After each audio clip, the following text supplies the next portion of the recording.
Kama umekuwa mfuatiliaji mzuri wa soka katika miaka ya hivi karibuni, nadhani utakuwa umewahi kukutana na kampeni kadhaa zisizofaa kwa maadili yetu ya Kiafrika, hata kidini pia. Kampeni ambazo zinachomekwa katika soka, kampeni za mapenzi ya jinsia moja. Katika ligi mbalimbali barani Ulaya, tumekuwa tukishuhudia makapteni wa timu wakilazimishwa kuvaa kitambaa cha unahodha chenye rangi za upinde wa mvua, ambao ni nembo ya utambulisho wa shirika la LGBTQ linalosapoti harakati za mapenzi ya jinsia moja. Tumeshuhudia baadhi ya wachezaji walioonyesha misimamo mikali kwa kukataa kuvaa vitambaa hivyo wakichukuliwa hatua, wengine wakifungiwa hadi kucheza mechi kadhaa, na wengine wakitishiwa kufungiwa na shirikisho. Sasa chama cha soka cha Uingereza FA kimethibitisha kuwa wachezaji wa kiume waliobadili jinsia na wanawake waliobadili jinsia, yani transgender, hawataruhusiwa kucheza mpira ndani ya shirikisho hilo msimu ujao. FA inasema hii ni kufuatia mabadiliko ya sheria iliyotangazwa na mahakama ya Uingereza mnamo Aprili 16, iliyoamua kwa kauli moja mwanamke anatambuliwa kwa jinsia ya kibiolojia chini ya sheria ya usawa, yani defined by biological sex. Yani wachezaji wa kiume waliobadili jinsia hawataruhusiwa kuingia kwenye soka la wanawake. Kuna wakati unajitahidi kuwaelewa wazungu na shindo. Hawa ndo walikuwa busy kifua mbele kupromote hizo issue, leo tena hawataki waliobadili jinsia katika soka. Ni upi mtazamo wako juu ya hili? Dondosha comment yako hapo kwenye comment. Hapa ni Super 12 ya Dino Television. Endelea kutufollow kwa taarifa nyingi zaidi za kimichezo.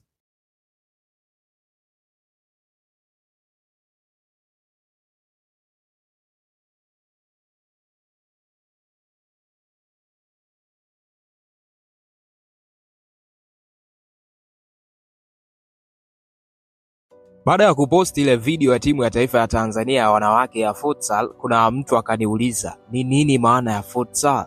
Oh, nice. By the way, futsal ni mchezo wa mpira wa miguu unaofanana kabisa na mpira wa miguu wa kawaida, yani soka. Lakini una tofauti kadhaa ukilinganisha na football. Kwanza kabisa, futsal huchezwa kwenye uwanja mdogo, ukubwa wake unakaribia nusu ya uwanja wa football. Na mara nyingi viwanja vyake huwa ndani ya jengo, yani indoor stadiums. Na mara nyingi pia viwanja vyao upande wa pitch hufanania sana na viwanja vya basketball, volleyball na kadhalika.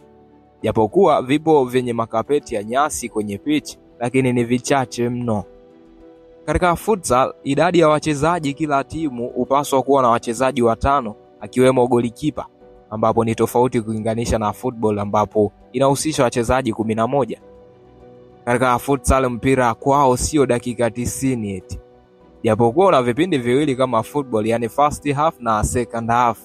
Kwao first half ni dakika 20 na second half vivyo hivyo dakika 20. Lakini break time ama kipindi cha mapumziko kuelekea kipindi cha pili, wachezaji hupumzika dakika sawa na za football, yani dakika 15. Kwa hiyo mpira kwao ni dakika 40 pekee ndizo zinazotosha kuamua mshindi ni nani. Wakati soka la kawaida kipindi kimoja tu hutumia dakika 45. Mpira wa futsal ni mdogo, una bounce kidogo kuliko wa soka la kawaida. Kwenye football si kuna offside? Basi kwenye futsal hakuna kabisa kitu kinaitwa offside ama kuotea. Kuna mtu atataka kujua futsal ilianzishwa lini? Futsal ilianzishwa mwaka 1930 na Muruguay aitwaye Juan Carlos Serian. Lakini nchi iliyoutambulisha zaidi mchezo huo duniani ni nchi ya Brazil. Kombe la dunia la kwanza la futsal lilichezwa mwaka 1989 huko nchini Uholanzi, ambapo Brazil ilifanikiwa kuwa nchi ya kwanza kuchukua kombe hilo na ndiyo timu inayoongoza kuchukua mataji mengi zaidi ya kombe la dunia la futsal, ikiwa na mataji 6 mpaka sasa. Kama ilivyo kwa football, kombe la dunia la futsal huchezwa kila baada ya miaka 4. Mwaka huu Novemba 21 hadi Disemba 7 ndipo kombe la kwanza la dunia la futsal kwa wanawake litachezwa. Tanzania ikiwa ndiyo timu ya kwanza Afrika kufuzu kucheza kombe la dunia la futsal kwa wanawake, ikifuatiwa na Morocco, ambapo timu hizo ndizo zitakayowakilisha Afrika katika Women Futsal World Cup 2025. Andika chochote kwenye comment kama umepata kitu kipya leo. Kisha fanya kushare Kwa marafiki zako usisahau kufollow akaunti hii kwa stori nyingi zaidi za kimichezo.